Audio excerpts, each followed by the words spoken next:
bit and see what's going on in Miami. We could take this thing way out on Biscayne Boulevard because they're doing the corporate run. So we couldn't get out there. But let's just talk to the people a little bit. Sir, how you doing? You ever get a chance to speak on it? You ever get a chance to speak on it? No, you don't? All right, well, thanks for trying to view anyway. All right, well, I guess we don't have no fans, so we're just going to walk around a little bit, and then we're going to go inside the studio, and we're going to do the show for the day. But what I want to let everybody know is that we're going to be talking about terrorism in America. And we're going to talk about the terrorism bill that they're trying to pass now. Will it affect nonprofit organizations, or will it not? Anybody who has a threat against the United States, who knows? So why don't we just go into WLRN Studios and get ready to do this thing, and we'll see you in 2 and 2. All right? Come on, Dre. Hello. Welcome to Speak On It Live. We're here in the WLRN Studios, and before we get into what we're going to talk about today, I wanted to throw a few addresses and numbers at you to help out in Oklahoma cause, okay? First thing, Boatman's Bank, Disaster Recovery Fund, P.O. Box 25189, Oklahoma City, Oklahoma 73125.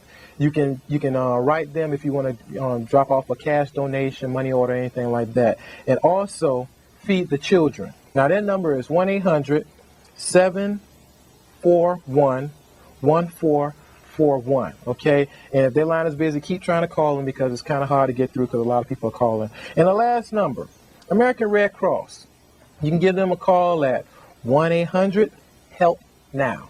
1-800-HELP-NOW. We're trying to do as much as we can for the people in Oklahoma City. Big Time Boys, we're trying to get it out there to the people, and hopefully you guys will take heed and give them a call or drop them a cash donation. We really appreciate it. But right now I want to introduce my guest, and you all know him, Robert Malone. He's in the house, and tonight we're going to be talking about terrorism in the United States. And it's like sort of on the eve of the Black Panthers movie that's coming out, and it seems like it's a whole new thing that's starting up now, and along with the thing in Oklahoma, we're going to talk about that. If you have any feelings about that at all, anything that you want to talk about, give us a call at 995-2174, 995-2174. We're going to be here. We're going to be talking about these different issues, and we want to hear your opinion, your suggestion.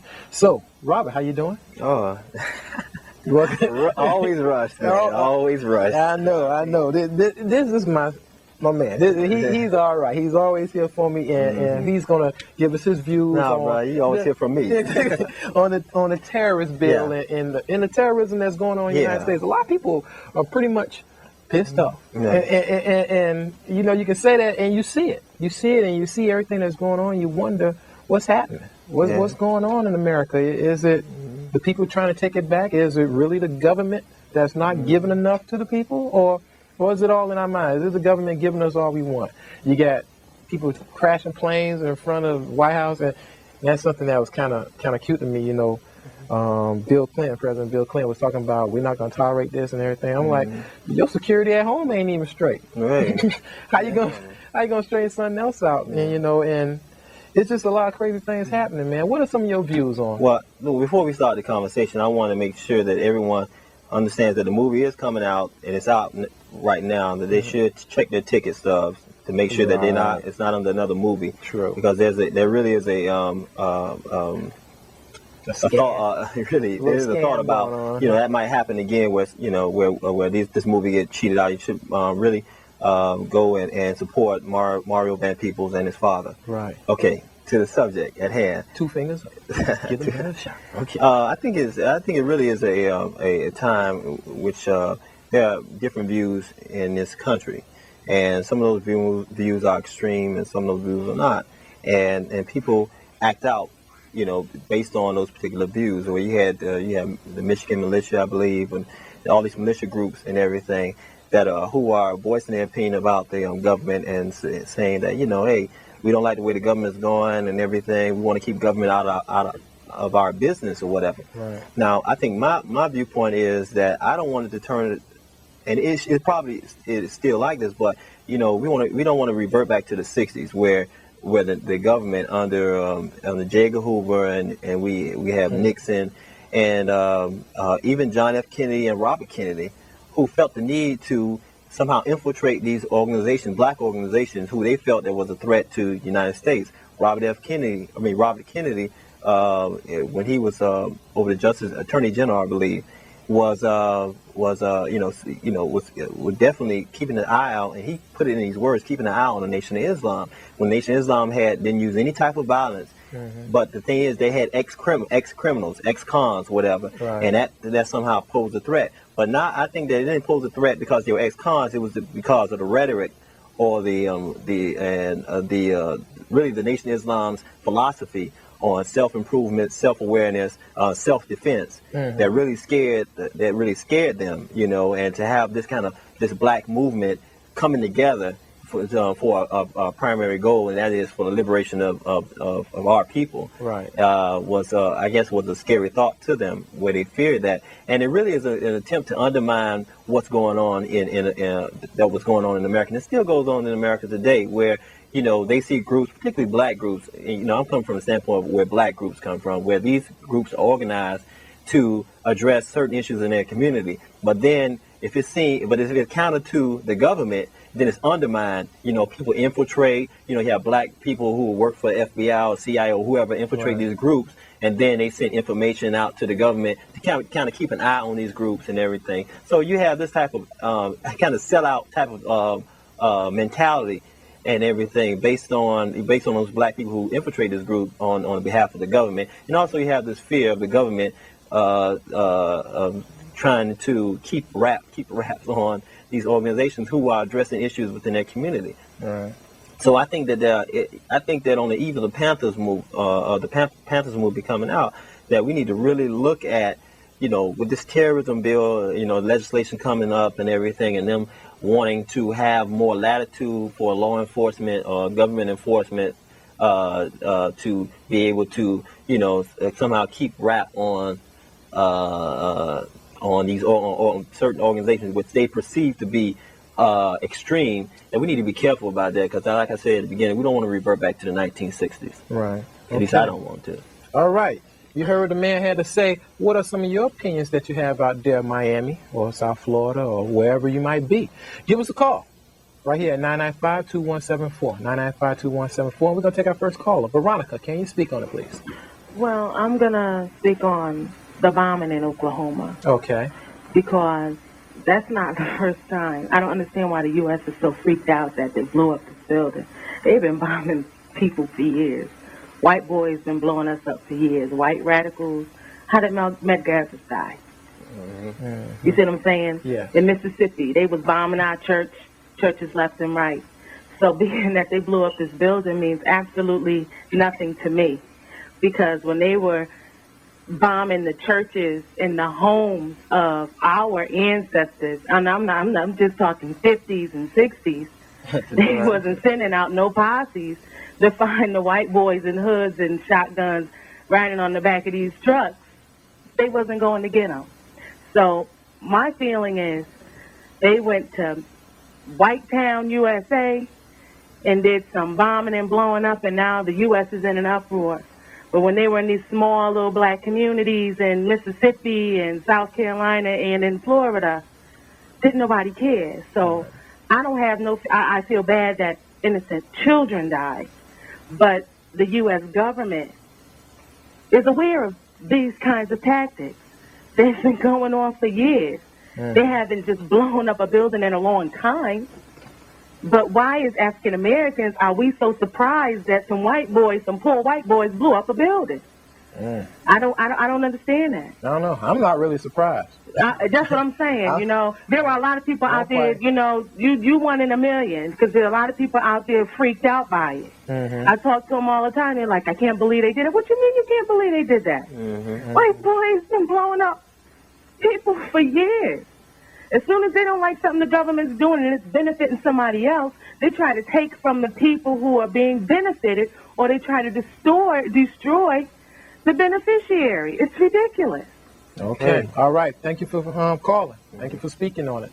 And she has a good point. I mean, Definitely. because it's been happening over and over, and just now when in the last two bombings that they have, it seems like it's a real big situation. Although I'm not saying that it wasn't. I'm not trying to downplay it, but we've been seeing this a long time in the South. And In the north too, in Philadelphia, when they bombed the MOVE organization, once again a black empowerment organization, innocent women, men, and children were killed because this group was seen as a threat to whatever was going on in Philadelphia. So I think that we need to be aware. See, my thing is that the United States has never been a nonviolent country.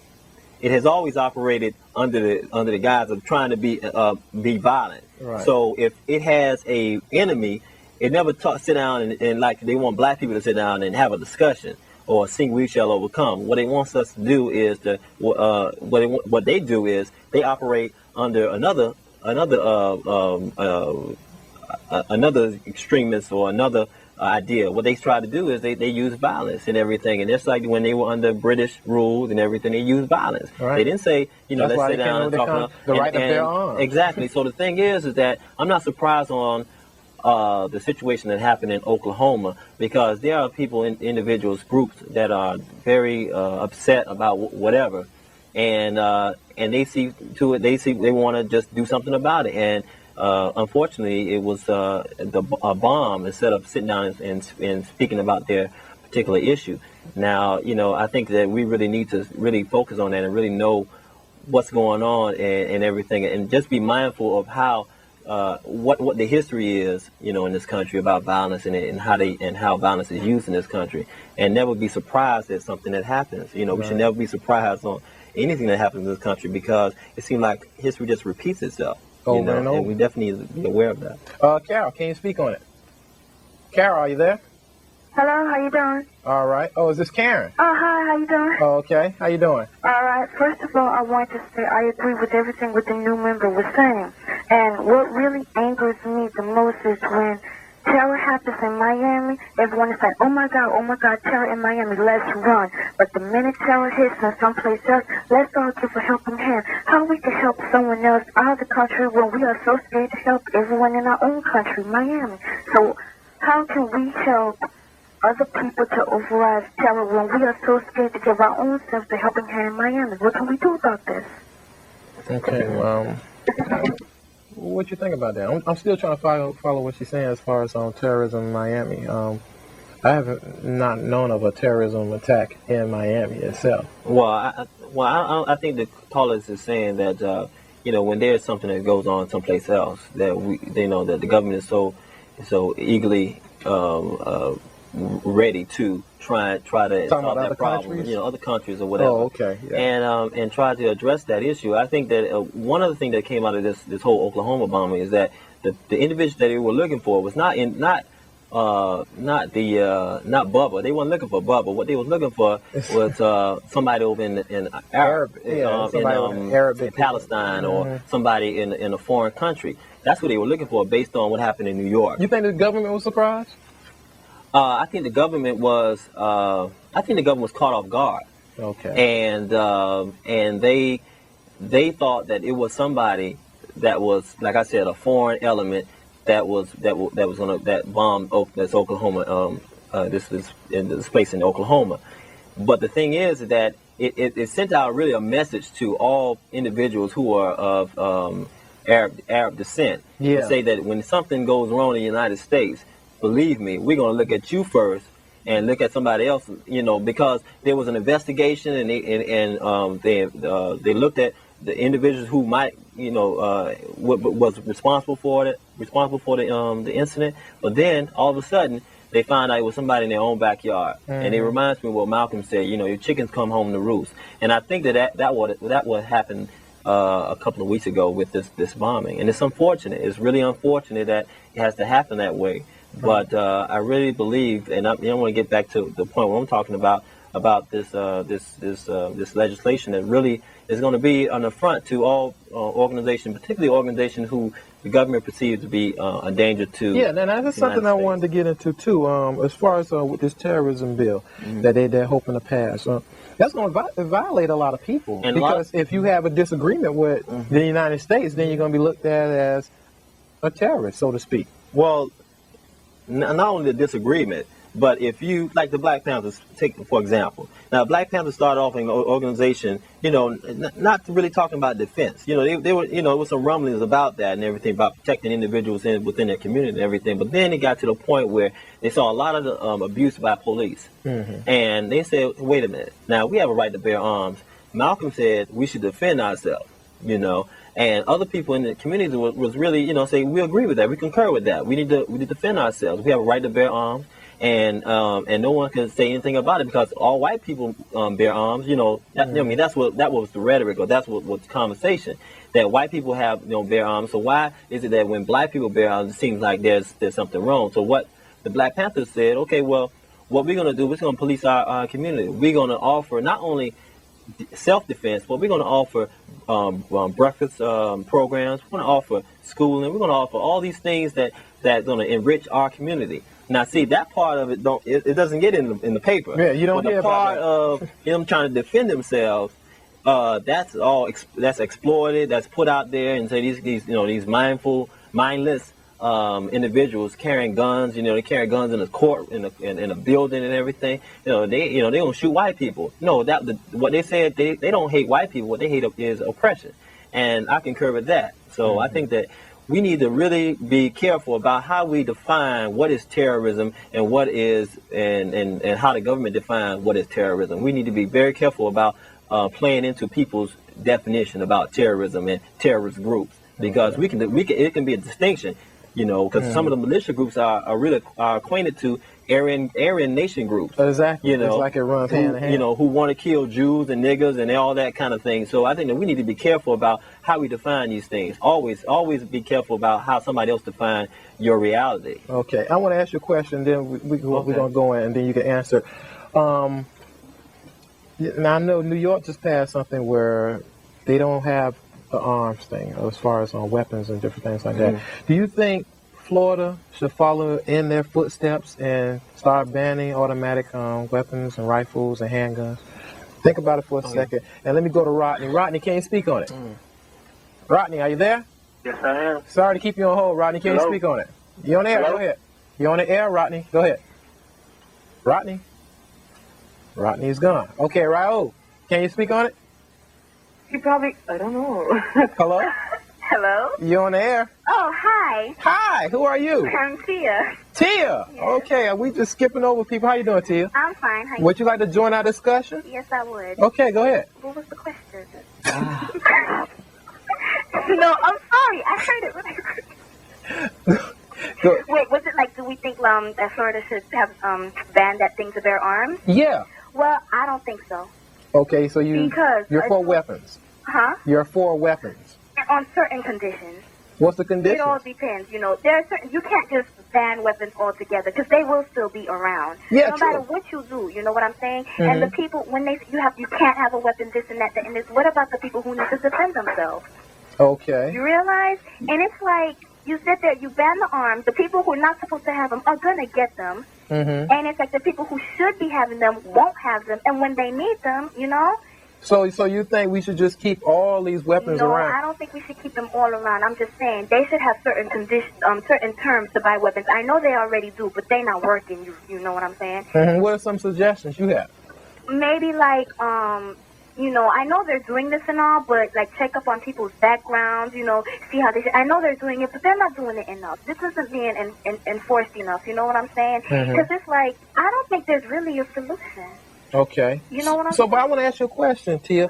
What's the real reason that somebody can have a handgun or a shotgun? What you really need with a shotgun in the city? What do you really need in the city? Yeah. Here? Yeah. Basically, you know what I'm saying? Where you going? I mean, what you going to hunt? Well, you're not going to hunt nothing all, but, it's like, I mean, you live down here. I know it. I know it's rough, but see, what I'm trying to get an understanding with is that we're going to have to nip it in the bud somewhere, because we keep saying that, I need to have a weapon because he might have a weapon. He might try to rob me. So there's no chance of you getting to your weapon before he has his anyway. So who knows? That's true. But I'm just trying to figure out, why would we need weapons anyway? I mean, this is South Florida, and it's all concrete. It's a concrete, pretty much jungle, but I don't see, there's no reason to hunt. You know. Yeah, there is. It's not all about hunting. People aren't hunting anymore. They're killing each other. You know what I'm saying? Not only that, they're killing each other with their own guns. I don't know if you heard on the Yeah, news, I heard. the That little boy kid who, found the grandma gun and everything. you know. But it's like, well, I just think certain people should be allowed to have, some people, not all people. There was something I heard, I read about. It was like this store owner, his place started to get robbed, and there was a gun everywhere in the store so that every worker in it could get a hold of it. Right. And like 2 people walked in with semi-automatic weapons and were about to rob the store. But yet, all the workers grabbed the gun and shot them first. Right. And it's like, there's some controversy on that, but I think that was good. Okay, so you think we should keep guns? Okay, well, it's your opinion. I'm not right or Not wrong. all of us now, not all of us. Not all of us. Not all of us. Okay. I know I'm not making sense, but No, you're doing a very good job, and your opinion is your own, and that's one of the few things that we all have, our own opinions, and we respect that. Right. Thank you for calling. What you think about that? What you feel about that question? No, I'm just saying, from my standpoint, if you're going to have a gun, you need to be responsible about it, for it. Mm-hmm. And in terms of a gun that's harmful, my thing is that if you have a gun, you get that gun to protect yourself and defend yourself based on what you perceive to be life-threatening. Mm-hmm. Life-threatening, and I think that a lot of people get, they buy guns and use guns because for protection. Some use it because it really protection. But if they're doing some illegal things, they protect themselves. If they're a normal, regular, Joe or Mary, they're carrying their guns because they're in fear of losing their lives in the street and everything. And I think that sometimes the media really blows it out of proportion with the crime situation, Right. and everything, and the people running scared and everything. And then next thing you know, it's a knee-jerk solution to it. Let's build more prisons, and that's another conversation. I just think that is, that's how the process goes or whatever. But United States military does not have they don't have any bad feelings against guns because they carry guns, and they use guns, and then when they use guns, it's justified because they're saving they're going out and committing. Going through war for the best interest of the United States of America and its citizens and everything. That's how it's legitimized, but it's still killing. If somebody killed, they're killing. Killing is killing. Yeah, exactly. And whether you kill because you're protecting yourself, or you kill because of, you're going to war, or you kill just to kill. So that's the thing that we need to be clear about. We need to just look at the situation. If you're gonna buy a gun, and it's for your protection, then it should be for your protection, and it should be used in a responsible manner. It should be locked up, lock and key, or whatever. And in the sense of these, terrorism or whatever, these groups who are really terrorist groups, they're loading up. You wonder how some of these militia groups get guns that are United States Army issued, or how do they get these guns? They come from the Army. Come from the Army, and you just wonder, well, who's supplying them? And that we need to ask that question too. Where are Who's supplying these weapons? Yeah, in some of the Aryan Nation groups, they have military guns from the United States.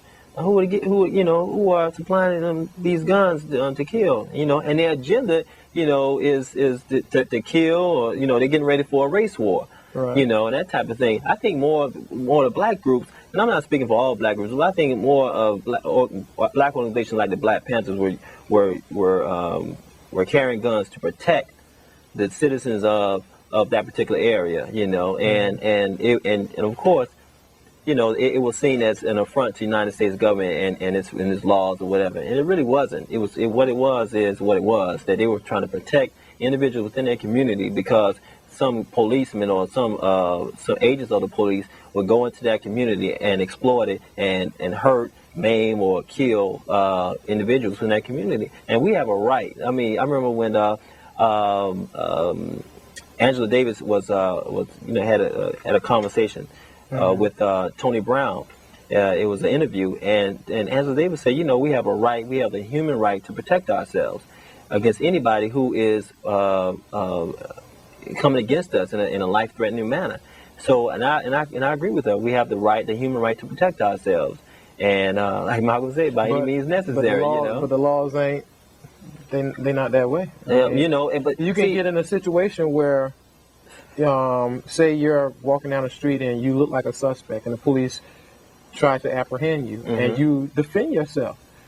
You, right there, you're wrong. That's the way it's in the law. I'm not saying morally you're wrong, but right there you're wrong. But it's not set up for people. It's not set up for people. It's set up just for government, and that's it. Laws are set up for government, not for the people. That's the way I feel. And there's some situations where we can talk about McDuffie, we can talk about Neville Johnson. Oh, man, we can talk about all those individuals who were killed by the police. I always have a problem with that cops. kind of thing. There's So about 3 good cops out there. no, I think And I know them all. there's more, but the situation, and I think that what we need to look at is those cops or those law enforcement agencies. Who individuals come out and say, yeah, we do have some bad cops on our police force, and yeah, they are trigger happy, and yes, they will kill you if you move an inch or whatever, and we need to be told the truth about that, because we live in a community where it's hot, and there's gonna be some things happening in the future that's really gonna divide this community, and it's gonna be really harmful, and you can kind of like feel it coming, So Let's take our next caller. Raul, can you speak on it? Raul, are you there? Raul? I can. Raul, you there? Hey. Hello. You on air, Raul? Hello. Hello? Hello. Hello? I can do this all night. Delroy. Delroy, can you speak on it? Can you hear me? Are you Delroy or Raul? Hello. Hello? You can tell this live, can't you? Hello. Delroy, are you there? Hello? Delroy, are you there? No. All right. Somebody's having problems with their speaker or whatever. Jonathan, are you there? Jonathan, are you there? Jonathan is here, man. Hey, how you doing? I'm all right. How about yourself tonight? Hey, I'm hanging in there. We're talking about the terrorist bill, terrorism, and all the kind of other things that's going on in the United States that people are pretty much upset about. Do you have any opinions about some of these things that we're talking about, sir? Oh man, why are people up? Why are they so surprised, man? What world are they living in? I mean, we being African Americans, let's not forget how we got here, right. Through violence, and we're still living the nightmare. And remember, this country was built on violence. I mean, if the American Revolution failed, a lot of the forefathers would have been hanged as, traitors and this and that. So let's not forget, it's a fine line between what's violence and what other people condone. Right. And so, we have to just remember that there are more weapons in this country by far than any other country on the face of the earth. And weapons outnumber people here. I mean, we have chemicals in our kitchens to build bombs. You know? So for us to close our eyes and pretend that we live in a Garden of Eden, per se, in this country, that America is so great, which it is in certain senses. Let's stop fooling ourselves. Let's wake up. Let's smell the coffee. This country was built on violence. Violence is here. The government perpetrates violence because that's the way to instill fear in people and to implement programs to do what they want to do and control certain individuals. Now, whether you all believe it or not, well, close your eyes and we will keep on suffering. I'm not advocating violence, but what I'm saying is be aware of your surroundings, be aware of your politicians, be aware of your neighbor, because, hey, it could happen to you, it could happen to me, and it's going to keep on happening until we open our eyes, open our ears, pray to God, and look for a solution. Okay. All right. Thank you for calling. Next caller, can you speak on it? Simba? Sambi? This is Sabi, right. Hey, how you doing? Oh, fine, thank you, sir. Sorry to keep you on hold, sir. Can you speak on it? I was going to respond in the manner in which the brother responded, but there is something that I think that we could add. It's this. The brother said that this country was built on violence. Well, that's true. But the brother who is on the program said that he alluded to the kind of violence that was leveled towards brothers and sisters. But you know something? That's been going on ever since we were brought here, as the brother said.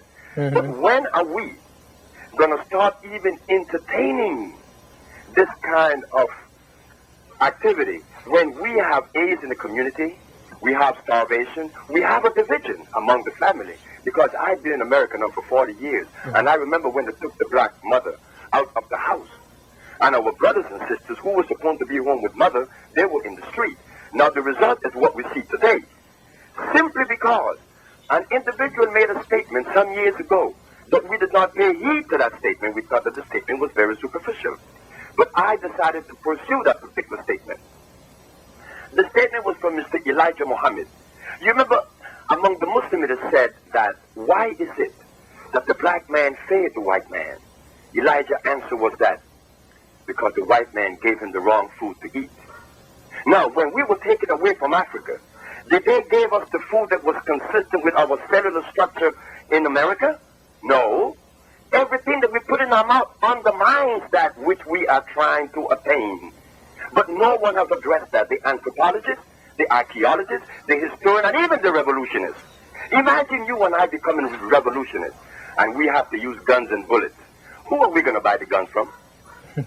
Who are we going to buy the bullets from? And is that the weapon of our fathers?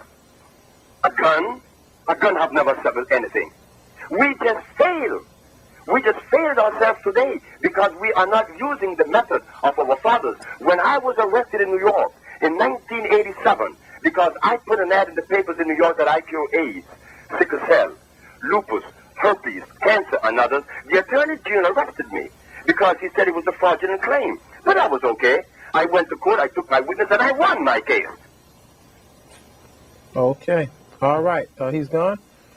Well, thank you for calling, sir. I guess he had a point. What he was saying was that if we were to take on, who we're going to be buying them from, you know, and definitely we would have to be buying them from pretty much the government or these companies that are pretty much overseen by the government, that I see it. I mean, nowhere in the world you can have weapons on the street without the government knowing about it. But you know, I don't agree with the statement, and it's not by this brother, but I don't agree with the statement that what these groups, and let's go back to the 60s, what these groups were trying to do, what you know, the Nation of Islam was trying to do, or what the Black Panther Party, Black Panther movement was trying to do, was trying to overthrow the government. Well, they sent out a clear message to the government that they were not going to be slaves anymore, that they were going to be liberated, and it's not going to be up to the government to liberate them. They're going to liberate themselves. Right. And if you came to do something about it, or you came as an affront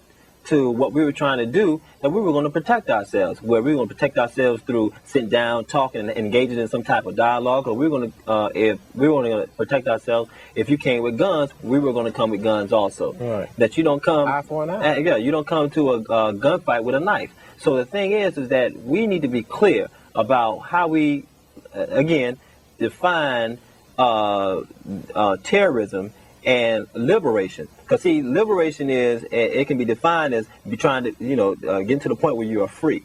Now, in this country, where black people organize and you know, like NAACP, even NAACP, you know, and other organizations, you know, organize and they say certain types of things, and they allude to certain people within the government, and they say these things about Newt Gingrich, or they say these things about Bob Dole, Robert Dole, or even Bill Clinton and everything. You know, if we in a society that's free speech and everything, see what happens with it's contradictory when then you come back to us and say, well, you know, you can't say that, or you know, that's incorrect in saying. So black people are put in the position to kind of watch their words and kind of like, you know, to squint at it, or I didn't mean to say that, or to politically correct and reevaluate their statement. And I'm not in that position to do that. I won't be placed in that position by anyone. My thing is that if we're going to have an organization that's going to liberate us, then we need to have an organization that's going to defend us. That's going to self motivation, the self awareness. Going to have schools for us and everything that enhance our survival and well being. That needs to be clear, and we need to distinguish between those groups who are going out there and bombing innocent men, women, and children against a group who is saying we're going to have a group that's going to enhance our survival and well-being. We're going to have a group that's going to have a movement and going to propel us within to the 21st century. And it's going to be a positive group. And if you don't like it, then so what? You know, just have to deal with it. Just have to deal with it. All right, Peaches, can you speak on it? Peaches, are you there? Yes. How you doing, Peaches? Can you speak on it? Oh, I'm doing well. I like to comment on the last caller. How she was named Tisha. Huh? the girl named Tisha who called it last time? Yeah, Tia. I'd like to comment on what she was saying. How are we supposed to distinguish on who deserves a gun and who does not? That's a good question. And we need to wake up, because this is a common thing that's going to happen. It's always going to happen. We need to wake up and just move on with it. Mm-hmm. You know? All right. All right. Thank you for calling. You're welcome. All right, Rodney, can you speak on it? Rodney, are you there? Yes, I am. How you doing? Can you speak on it, sir? Yes, I can. Hello? Yes, you're on air. Hello? You're on the air. Can you hear me? Yeah. Loud and clear. Go ahead. Okay. I would like to speak on the comment that the young man had, the 2 calls previously. Yes. The man, he had a very valid point. I served in the Persian Gulf War, and by me being in the United States Navy, there's racism still existing in today's society. I mean, we can look around and you still can't. No one can fool each other. You know what I mean? Mm-hmm. And a lot of things that they say, hey, be all you can be in the military, but you can't be all you can be in society. So there's still stipulations and guidelines where they draw a line. It's just like the table. Okay, hey, you pass this boundary, then we have to deal with you in our courtness or whatever we feel that we have to do to keep you below the level of attaining your goals. We'll do whatever we feel that is necessary to do that. I would also like to go back from John Hawkins to J. Edgar Hoover, speaking on the Black Panther Party. Please. When they went into the building where the Black Panther Party was shot up, out of 200 some bullets, there was only 1 bullet fired in retaliation by the Black Panther Party. Mm-hmm. Majority of the times when the United States government infiltrate, as you were saying earlier about infiltrators of our own skin color, infiltrating our own groups, a lot of times they go and they twist up, the meaning and the foundation of black organizations. And I really feel that sellouts is something that this is is something that they should just think about it and evaluate themselves. Hey, look at me. Hey, you still black, just because they're sending you to work for them, it's just like a pimp in a horse society. Okay. All right. Thank you for calling. You want to? No, I just say that the individuals who feel the need to infiltrate black organizations and particularly organizations who are not posing a threat, only organizations who are trying to uplift black people, and they feel the need to infiltrate, they should be dealt with accordingly. And if an individual is infiltrates a black organization and one of those members find out, that that infiltrator should be dealt with, because I think going to the 21st century, we don't need that type of mentality. Someone say, well, we don't have anything to worry about. Look at all the movement that you've made as a black person or whatever. Now, my thing is that we're 30 years outside of 30 years beyond the 1960s, where all these wonderful things happened. And that doesn't suggest to me any type of movement, because it took the United States 500 years to get to the place where they've gotten to, with all the industry, with all the electronic, with all the inventions and everything. It took them a long 500 years to get to this point. Now you're going to say that 30 years is accurate and a span of time that now everybody's free and everybody has some type of liberation and freedom. I disagree with that. And my thing is that if you're going to organize, you need to organize to enhance the survival. I gotta go back to enhance the survival well-being of the community that you represent, and not to go out there and commit violence. But you should always be mindful of defending yourself if there was something that comes towards you. And J. Edgar Hoover, for example, said that he wanted this went out. This was in some literature statement that he wanted to wipe it out. That Black Panther Party should be wiped out. And Fred Hampton, who was one of the higher ups in the Black Panther Party, was killed. Some other individuals were killed. A lot of Black Panthers were sent to jail for a number of years. And I mean, it was just really just broken apart. You know, there's still some factions going on, but I think that we need to be careful, and we need to also be mindful of when we start these organizations and everything. What kind of hold will the government have on that organization? What kind of, you know, economic hold, social hold, or political hold? You know, what are they sending listening devices in there to see what your plan is or whatever? I mean, it's definitely, you have to think about that, and always be careful about who you say certain things to. You know, we're on the air right now, we're talking like this, but if we were to organize an organization and everything, we keep it within a small group of people, a circle of people that we know for sure that's not going to betray or whatever, you know. And it's not saying that, you know, we're keeping a secret, we're going to overthrow the government. What we're saying is that we have a right to organize, we have a right to be secretive about it and private about it. Right. Jeffrey, can you speak on it? Jeffrey, are you there? Jeffrey? Yes. Hello, can you speak on it? Yes, I can. Go ahead. All right. Yeah, I have a question. Mm-hmm. Why is it that when there's always a terrorism attack, like the Oklahoma City bombing, they always refer to the black people and to the terrorism organizations? You know, why can't they think of people from the United States? That's a good question. I think because they don't really want to. I think it hurts them a little bit to know that some people of their color could do that. So And they point their finger at someone else. Exactly. And of the same country. Yeah, Exactly. and of the same country. It hurts them. See, and it's interesting to note. And when the Soviet Union was under, you know, when the Soviet Union had communism, right, and they were doing their thing on communism, and communism was portrayed as a bad institution to live under, that people were lacked freedom and everything. But the thing is that when you look at the United States in that time, you know, black people was second class. Well, like I said, Malcolm said you was a slave or you was free, and we were second class citizens.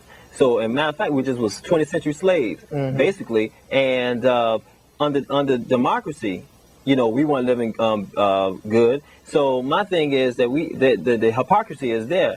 You know that these individuals that bombed this place, they, you know, at first it wasn't even, they didn't consider anyone. The government didn't consider anyone in the United States could have done this. Well, they looked outside the United States and say, you know, it must be those Arabs that bombed this place and killed innocent men, women, and children. Now it sounds much better to the ear to know that somebody else did it. Yeah. But when they found out it was somebody here, now it's like, oh my gosh, Oh my God. you know, how could they do this and that kind of thing? Because now, you know, and it puts Arab citizens at a real risk. You know, in a real vulnerable position to because everything that happens. Exactly, retaliate. everything that happens in a bad way, you know, a bombing or whatever. They're the first ones to be looked at. You know, and I think we need to be, like I said, let's be mindful of what we're saying and what we're doing, and who we're gonna who we're gonna put our trust in. Right. Okay, Jonathan, can you speak on it? Jonathan, are you there? Yo, hello. Is this Jonathan or Raul? Jonathan. Jonathan. Okay, how you doing? Yeah, I had to call back, man, because this man misconstrued my my statements. Okay. And no But way can you make am it I kind of short advocating because violence. we're like pressed for time, Jonathan? Yeah, I wasn't advocating violence, but, you know, I just have to remind people that you just really have to pay attention to what your government does, because people think that government is a good thing when it only works for one side, when it's not working for yourself. Right. Now, you have to remember that the countries with the lowest crime rates in the world, they have no guns there. So there's a direct correlation between violence and guns.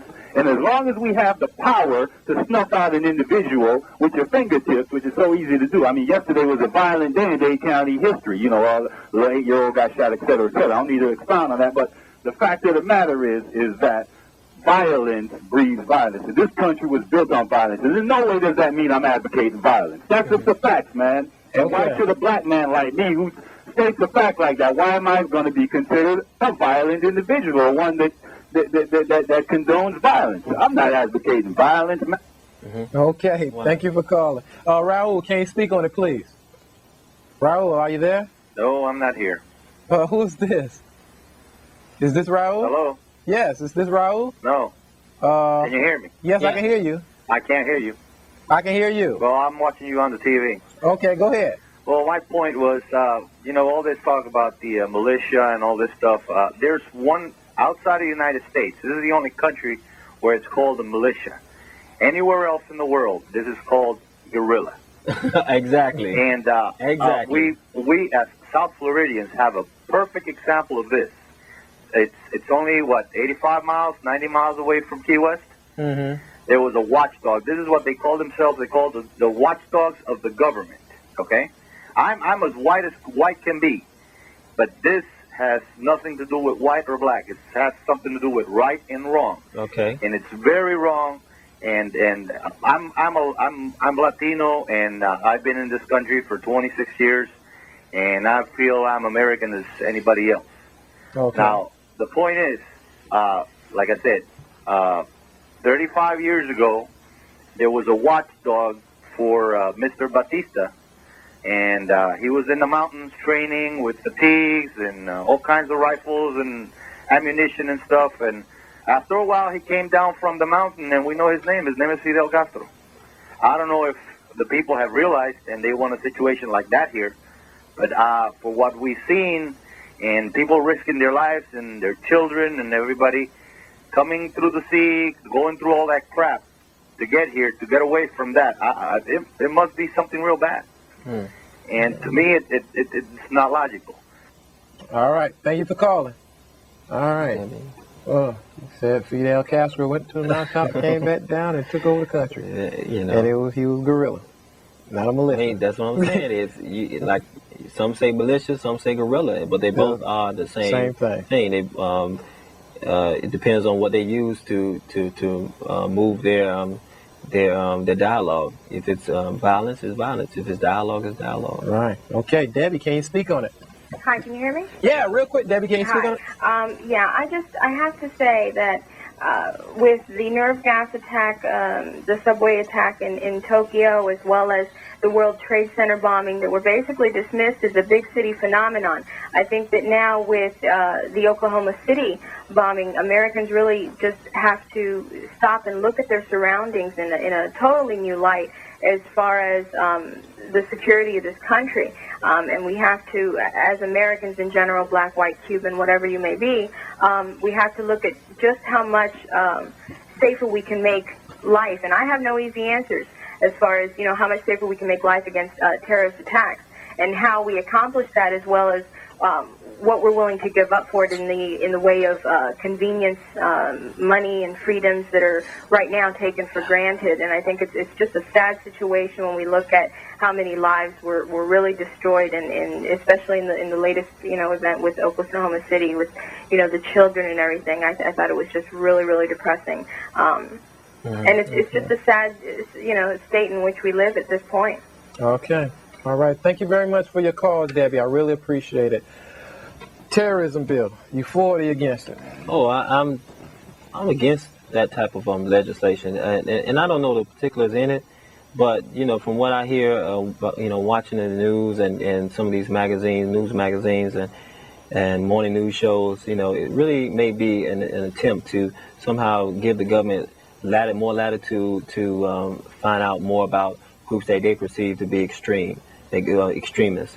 And I think that you need to be careful about that because I organize a group and we talk about some issues dealing with whatever issue that we're dealing with, based on our experience, it doesn't need to be undermined by a group, a government that thinks that it's going to be some type of affront to it, and that just shows that shows insecurity, because.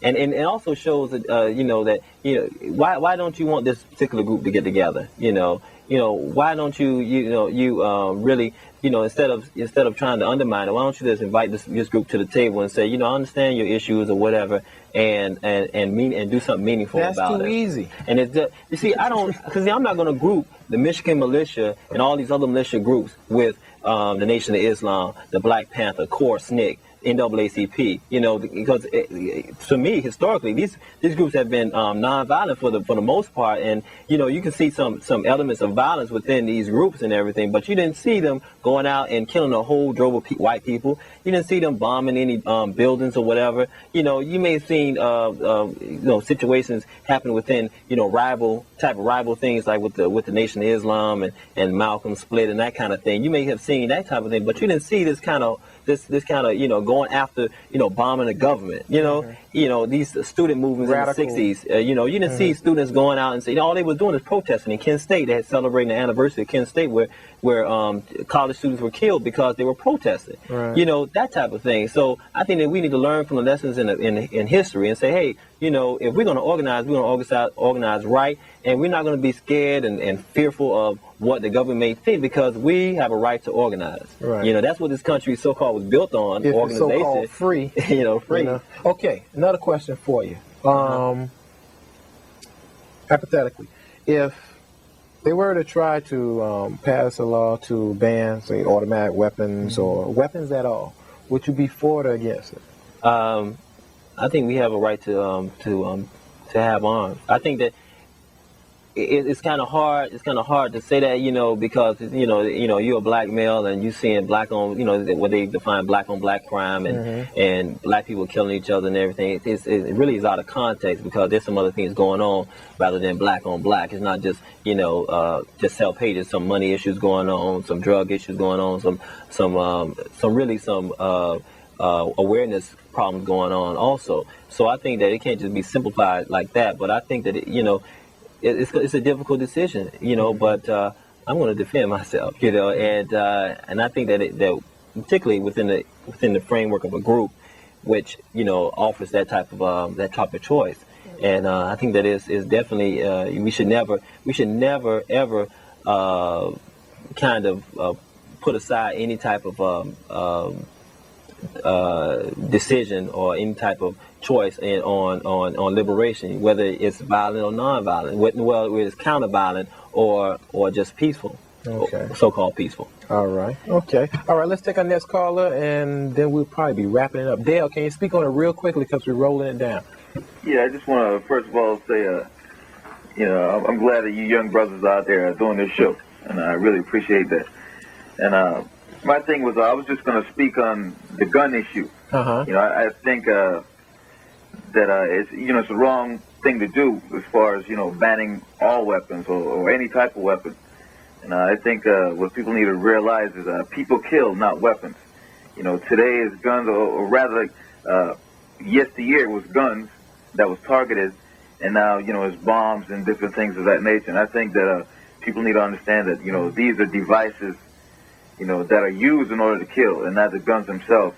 Another thing I want to speak on was the legislation as far as banning terrorist acts or whatever the case is, and that's a touchy subject right there. In that once you start giving the government the right to look into organizations, they can infiltrate that and use that to their advantage, and to use that as a forum to oppress. Yeah, exactly.